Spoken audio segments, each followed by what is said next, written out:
Hello friends.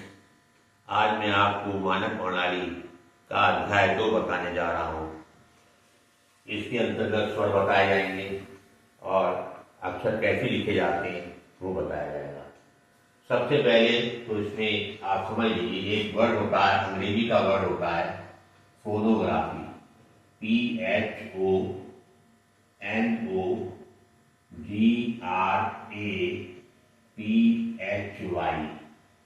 हमारी shorthand जो है फोनोग्राफी पे निर्भर करती है, डिपेंड करती है। फोनो का मतलब होता है सुनना, फोनो का मतलब होता है सुनना और ग्राफी का मतलब होता है लिखना। जो भी शॉर्टहैंड जो है सुन करके लिखेंगे आप। जो वर्ड आपको सुनाई देगा उसको ही लिखेंगे, जो सुनाई नहीं देगा उसको नहीं लिखा जाएगा। तो हिंदी शॉर्टहैंड मानक प्रणाली की फोनोग्राफी पे डिपेंड करती है, टोटली फोनोग्राफी पे। आप देखिए, व्यंजन इसमें लाइन के ऊपर बना दें तो व्यंजनों का ये प्रथम स्थान कहलाता है। प्रथम स्थान, कोई भी व्यंजन हम लाइन के ऊपर बना देंगे तो उसका ये कहेंगे ये प्रथम स्थान पर लिखा हुआ है।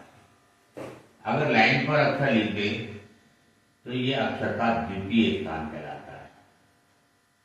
द्वितीय स्थान, जब अक्षरों को हम लाइन पर लिखते हैं तो वो द्वितीय स्थान कहलाता है। और लाइन काट के लिखते हैं, आधा अक्षर ऊपर आधा नीचे, तो ये व्यंजन का तृतीय स्थान कहलाता है।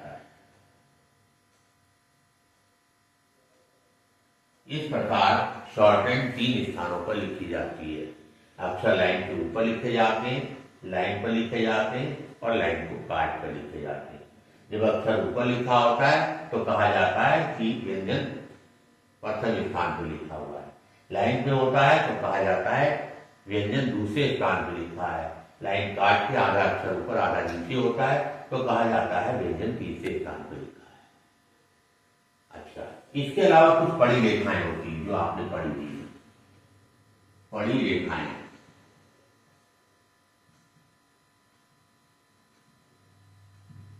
पड़ी रेखाएं 7 होती है। का, खा, गा, घा, मा, ना, अंग। लिख दे रहा हूं मैं। का, खा, गा, घा, मा, ना, अंग। ये 7 रेखाएं होती है। ये इस समय कौन से स्थान पर लिखी हुई है? आप कहेंगे ये दूसरे स्थान पर लिखी हुई है।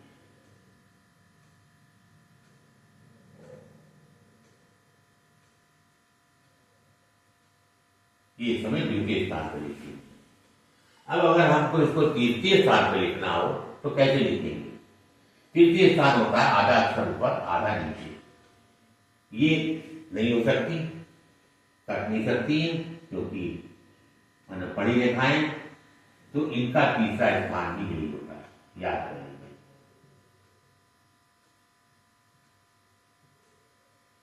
इन अक्षरों का द्वितीय स्थान और तृतीय स्थान लाइन पे ही होता है और ऊपर लिखते तो ये प्रथम मिलता है। ऊपर सभी का प्रथम होता है, लेकिन इनका द्वितीय तृतीय स्थान लाइन पे होता है। बाकी जो व्यंजन है उनका तृतीय स्थान लाइन काट के होता है, द्वितीय लाइन पर होता है। इसके अलावा प्रत्येक व्यंजन की 2 साइड्स होती हैं। जैसे ये पा लिखा मैंने, एक इधर का हिस्सा होता है, एक इधर का हिस्सा होता है। जो हमारे उल्टे हाथ पे वाला हिस्सा जो होता है ये अगला भाग कहलाता है। अगला भाग इंग्लिश में कहेंगे तो कहेंगे बिफोर साइड कहलाती है, और इधर वाला बाद का भाग कहलाता है।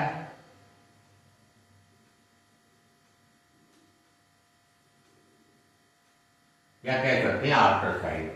तो इस तरीके से हर अक्षर की दो साइड होती है, एक अगली साइड अगला भाग, एक बाद का भाग। जितनी खड़ी रेखाएं होती है उनमें अगला हिस्सा हमारे इस हाथ पे होता है, बाद वाला हिस्सा क्यों होता है?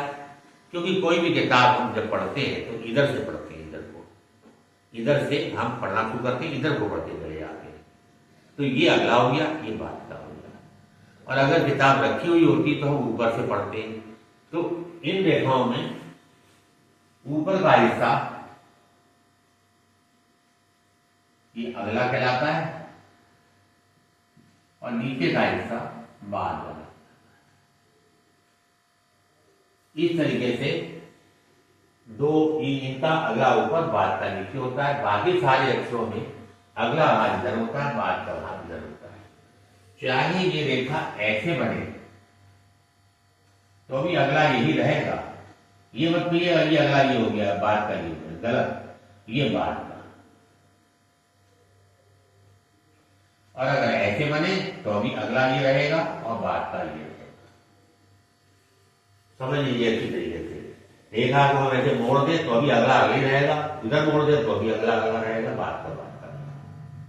तो मैं समझता हूं कि ये चीज आपको समझ में आ गई होगी कि कौन कौन से स्थान पर लिखे जाते हैं अक्षर और उनका अगला भाग कौन सा होता है, बाद का भाग कौन सा होता है। दोनों भाग, अगला भाग और बाद का भाग, तीन तीन भागों में बटा हुआ होता है। जैसे मैंने एक पाई बनाया, अगला भाग शुरू, मध्य, अंत। चाहे इसको ये कह दीजिए प्रथम स्थान की मतलब व्यंजन का है, व्यंजन की साइड का प्रथम स्थान, द्वितीय स्थान, तृतीय स्थान। चाहे इसको कह दीजिए 1 2 3 बोल लीजिए, जैसा आपको आसान लगे वैसा आप बोल सकते हो। बाद वाला भाग भी 3 में होता है, प्रथम, द्वितीय, तृतीय। ये जो गिनती हमने करी है इधर से, अगर सपोज करो अक्षर नीचे से ऊपर को बनाए तो जिधर से व्यंजन की स्टार्टिंग होगी, शुरुआत होगी, वहां से गिनती भी शुरू होगी। इधर से बनाया तो इधर 1 2 3, 1 2 3। अगर ये अक्षर ऐसे बना है ऐसे तो गिनती इधर से होगी 1 2 3 और 1 2 3 आफ्टर साइड में, बिफोर साइड में। जिधर से अक्षर बनेगा, जैसे ऐसे बनाया मैंने 1 2 3 1 2 3, इस तरीके से जो है गिनती करेंगे और मतलब दोनों साइड 3 3 भागों में बटी हुई होती है। ये आपको समझ में आ गया होगा। इसके बाद हम जो है स्वर देते हैं। स्वर, ये स्वर जो है 2 प्रकार के होते हैं। एक होते हैं बिंदी वाले स्वर,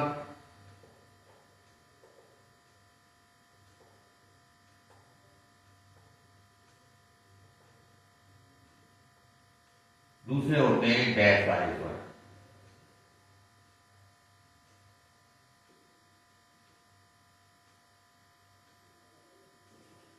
दो प्रकार के स्वर होते हैं।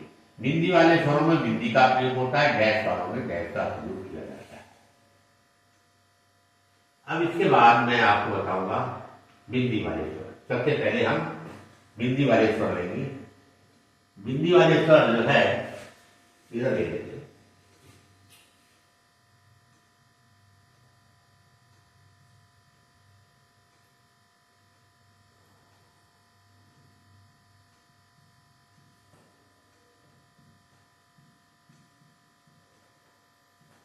ये 3 प्रकार के होते हैं।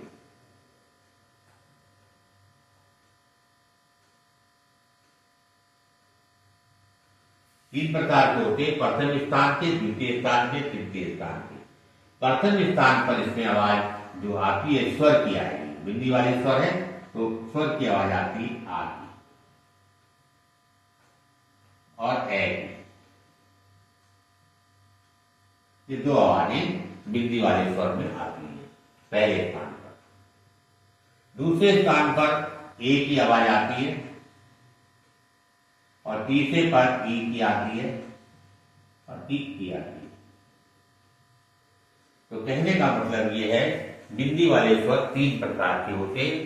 प्रथम स्थान पे आ है, सेकंड के ए, थर्ड प्लेस का ई होता है। इनमें हम बिंदियों का प्रयोग करते हैं। तो सबसे पहले हम बिंदी वाले स्वर से अक्षर कैसे बनाए जाते हैं वो मैं बताने जा रहा हूं। जैसे आपने पा लिखना है,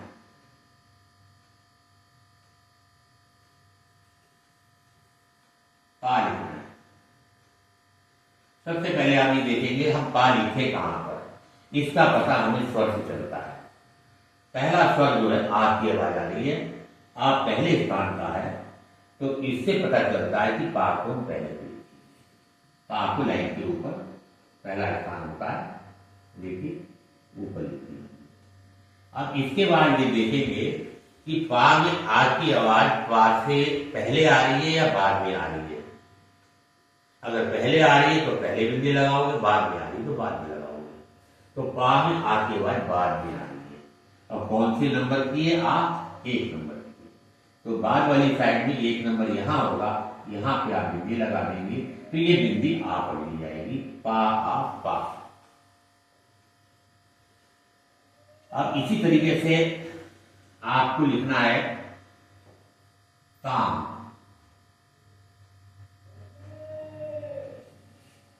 तो का और मां सुनाई दे रहा है, का में आ का स्वर सुनाई दे रहा है, बड़े आ का स्वर पहले स्थान का है। तो इससे पता चल गया कि का को हम लाइन के ऊपर बनाएंगे। तो का को लाइन के ऊपर बना देंगे, तो पेंसिल बगैर उठाए मां में बना देंगे। अब पेंसिल उठा लेंगे। अब का में आ की आवाज का से पहले आ रही है या बाद में आ रही है वो लगाई जाएगी। तो हम आ का के बाद में बोल रहे हैं, हमें सुनाई बाद में दे रहा है, तो का के बाद में सुनाई दे रहा है, तो बाद वाली साइड इसमें नीचे होती है। मैंने बताया था, देखिए जितनी बड़ी रेखाएं होती है उनमें अगला हिस्सा ऊपर, बाद का नीचे होता है। तो का में बाद वाली साइड नीचे होती है और 1 नंबर यहां होगा, का मका, क्योंकि 1 नंबर का स्वर लगा रहे हैं, ये 1 नंबर का, तो 1 नंबर पे लगेगा बाद वाली साइड में, ये काम। अगर जैसे ये पा लिखा था, अगर ये बिंदी आपकी इधर की बजाय इधर लग जाए तो क्या करेंगे? तो पहले आ पढ़ लेंगे आप, पहले लगिए, पहले आ पढ़ेंगे फिर पा पढ़ेंगे, ये आप हो जाएगा। अब आइए आगे, आपको लिखना है बैल।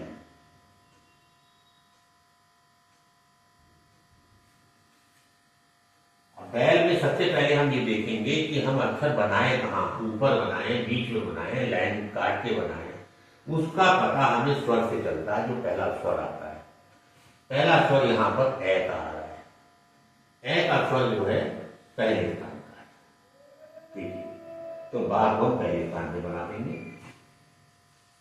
फिर ला बना देंगे, और जितना बड़ा बा बनेगा उसका साइज भी उतनी बड़ा ला का भी होगा। अब बा में ए की आवाज बा से पहले आ रही है बाद में आ रही है, बोल के देखेंगे, बा उसके बाद ए बोलते बैल।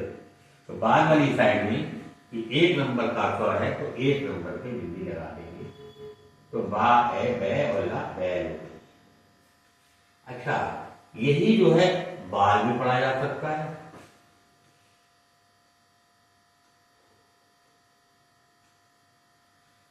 यही बाल भी बना, बैल भी बना, बाल भी बना। अच्छा, अब आप कहेंगे दोनों एक ही बन रहे हैं। सेंटेंस जो होगा, सेंटेंस से पता चलेगा कि वहां पर बैल का प्रयोग हो रहा है या बाल का प्रयोग हो रहा है, वो आप अपने हिसाब से उसमें फिट करेंगे। दोनों क्या होता है, एक ही। अब आ जाइए आपको लिखना है पे।